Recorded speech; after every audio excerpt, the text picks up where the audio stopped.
Assalamu alaikum, dear students of class 8th.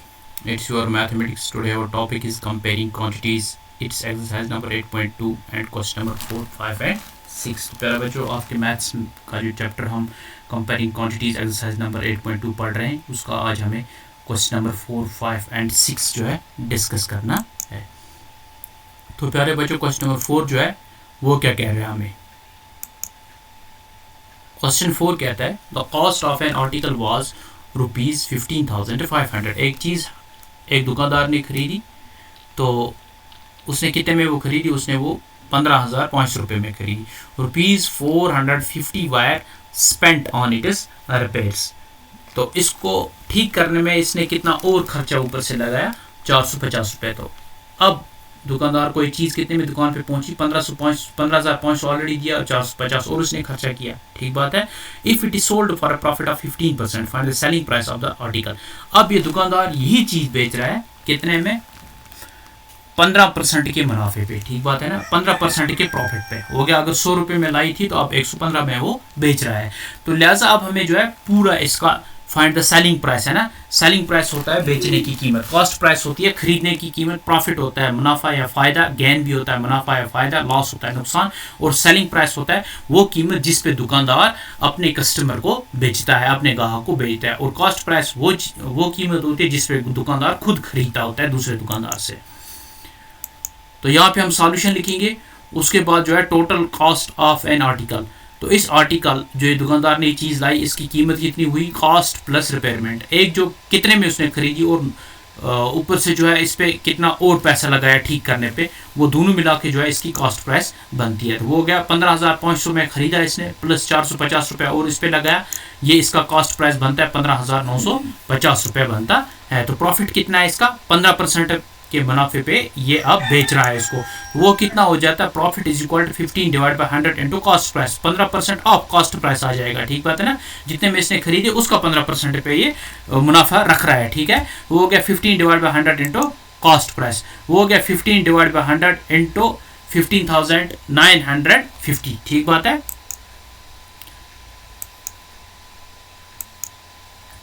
तो यहाँ पे प्रॉफिट कितना बनता है? 15 इंटू 15,950 को हम आपस में मल्टीप्लाई करते हैं, डिवाइड बाय हो गया 100। तो यहाँ पे आप देख लीजिए प्रॉफिट इज इक्वल टू, जब हम इन दोनों को मल्टीप्लाई करेंगे ये कितना बनता है? 2,39,250 डिवाइड बाय 100 बन रहा है। ठीक बात है ना। तो उसके बाद आप देख लीजिए यहाँ पे, ये देख लीजिए इस जीरो, ये जीरो के बदले ये जीरो आ गया। ठीक बात है ना।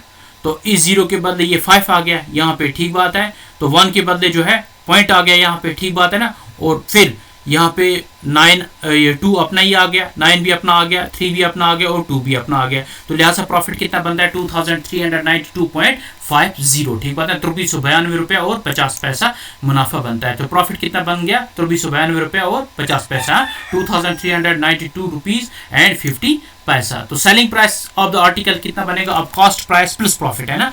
तो अब इसने कितने में बेची? दुकानदार ने चीज़ कितने में बेची? एक खरीदने की कीमत और जो इस पे इसने मुनाफा लगाया, वो दोनों मिला के उतने ही पे इसने ये बेची है। तो हो गया 15,950 में इसने खरीदी थी, 2392 रुपये और 50 पैसे इसने मुनाफा कमाया। ये टोटल कितना बनता है? 18,342 रुपये और 50 पैसे में इसने ये अब बेच डाली। 15,950 में इसने खरीदी थी, 18,342 रुपये में इसने बेच डाली।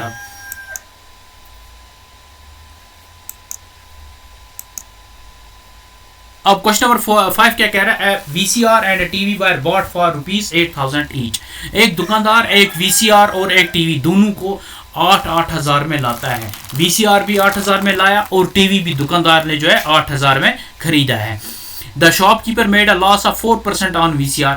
VCR पे शॉपकीपर को जो है जब इसने VCR बेचा तो 4% का नुकसान हुआ इसको। ठीक है, इसको VCR 8,000 से कम बेचना पड़ा। And A profit of 8% on the TV, और 8,000 और 8% जो है 8% का मुनाफा टीवी बेचने में हुआ। हो गया टीवी कितने में इसने बेचा?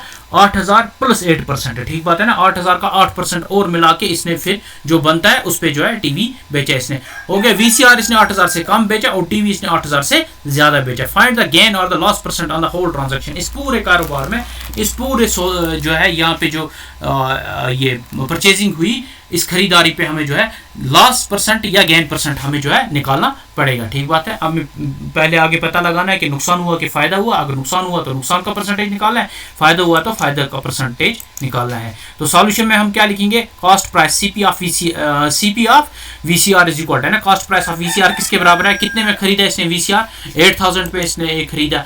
लॉस कितना हुआ इस पे, 4% हुआ है ना, 8%, 8000 का 4% इस पे जो है लॉस हुआ, हो गया loss is equal to 4 divide by 100 into CP. ठीक है, तो loss is equal to 4 divide by 100 into 8000। ठीक बात है ना, तो loss is equal to 4 into 80। अब ये 4 इंटू 80 कैसे आ गया यहाँ पे, आप देख लीजिए, ये जो 100 के 2 जीरो ये कैंसिल करेंगे और ये 2 जीरो भी हम कैंसिल करेंगे, तो यहाँ पे क्या बचा हमारे पास 4 बच गया, और यहाँ पे क्या बचा हमारे पास 80 बच गया है ना, वही बन जाता है अब 4 इंटू 80। तो ये किसके बराबर आ जाएगा, वो हो गया लॉस इज इक्वल टू है ना 8 4 जार हो गया 32, और ये जीरो आ जाएगा इसको। ठीक है ना, तो लॉस इज इक्वल टू 320 आ जाता है इसका लॉस। तो selling price is equal to cost price minus loss. अब सेलिंग प्राइस बेचने की कीमत क्या हुई, खरीदने की कीमत माइनस लॉस है ना, बेचा इसने खरीदा कितने में 8000 में, और लॉस क्या हुआ 320 रुपए में, वो हम माइनस करेंगे और वही हमारी बेचने की कीमत आ जाएगी। तो therefore selling price is equal to 8000 minus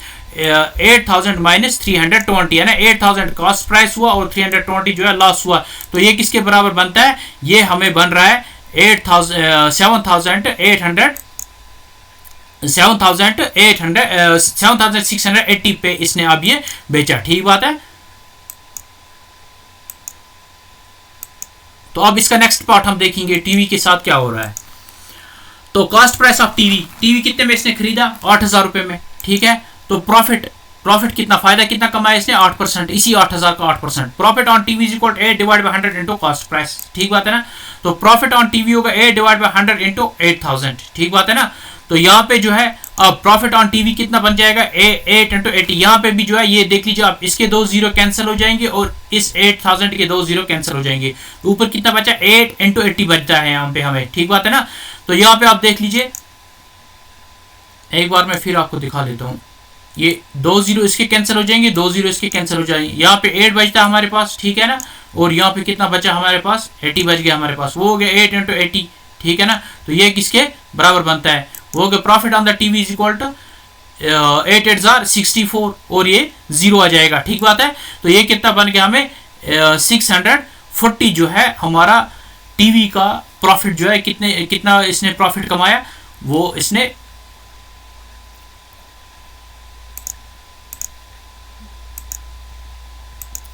दुकानदार ने प्रॉफिट कितना कमाया अब टीवी पे, 640 रुपए इसने कमाया। तो सेलिंग प्राइस किसके बराबर आप बन गई, कॉस्ट प्राइस प्लस प्रॉफिट है ना।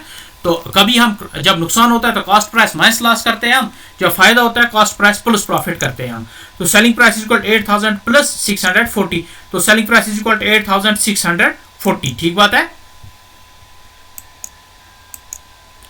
अब total selling price, total SP is equal 7680 plus 8640, ये कितना बन गया 16320। तो दोनों चीजें कितने में खरीदी थी इसने, 16000 रुपए में, और दोनों चीजें मिलकर कितने में बेची इसने, 16320 रुपए में। तो फायदा कितना हुआ इसको, दोनों चीजें बेच करके 320 रुपए इसको फायदा हुआ है। तो total cost price is 8000 plus 8000 equal to 16000। ठीक है, जो आपको मैंने अभी कहा, since SP is greater than CP, लिहाजा हमारे पास जो है बेचने की कीमत वो खरीदने की कीमत से ज्यादा है। ठीक है, तो then profit is equal to SP minus CP, तो लिहाजा प्रॉफिट जो है वो किसके बराबर बन गया, selling price minus cost price.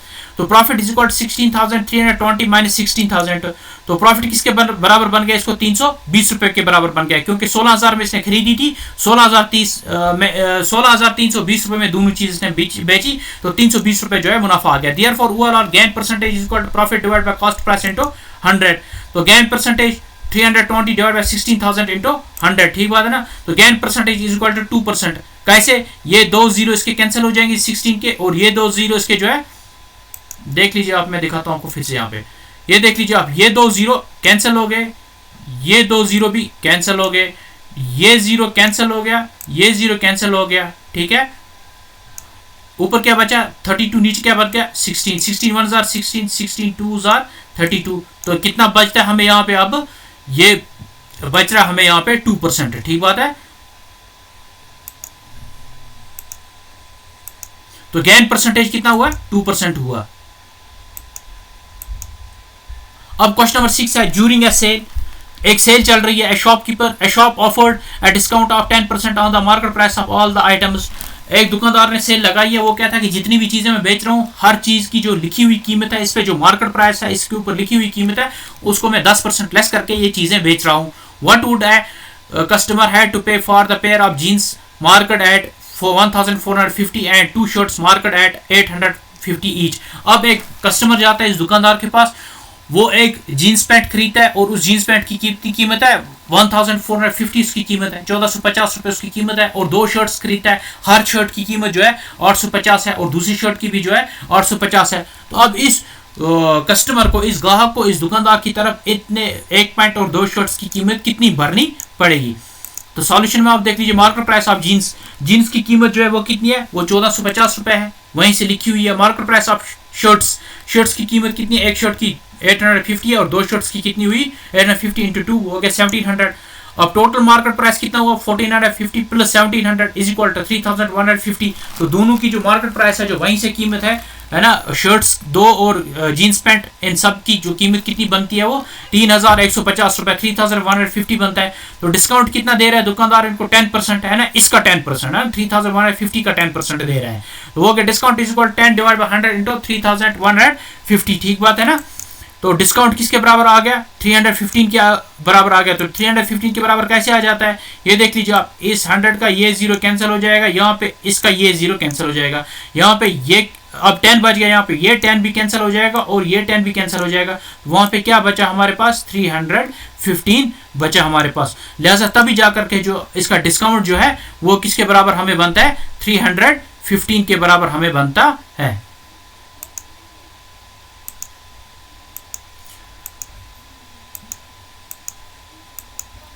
अब total amount to be paid by the customer. अब इस कस्टमर को, इस दुकानदार की तरफ सारा पैसा कितना देना है? वो मार्केट प्राइस माइनस डिस्काउंट। ठीक बात है ना। जितनी कीमत है इन 3 चीजों की, उसका जो डिस्काउंट उसने किया, कम पैसा किया, वो माइनस करेंगे, जो बचेगा वही पैसा जो है इस कस्टमर को, दुकानदार की तरफ देना है। Total amount to be paid by the customer हो गया 3150 है ना, माइनस 315। ये तीनों चीजों की कीमत इतनी बनती है, मार्केट प्राइस जो वहीं से लिखी हुई है 3150, माइनस इसको करेंगे 315 रुपीज।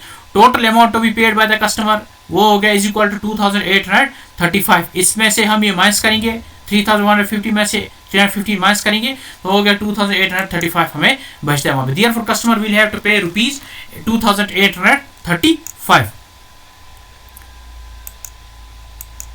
तो प्यारे बच्चों, उम्मीद है कि आपको ये वीडियो मेरा जो है समझ भी आया होगा और पसंद भी आया होगा। तो बाकी क्वेश्चन जो है हम नेक्स्ट वीडियो में करेंगे।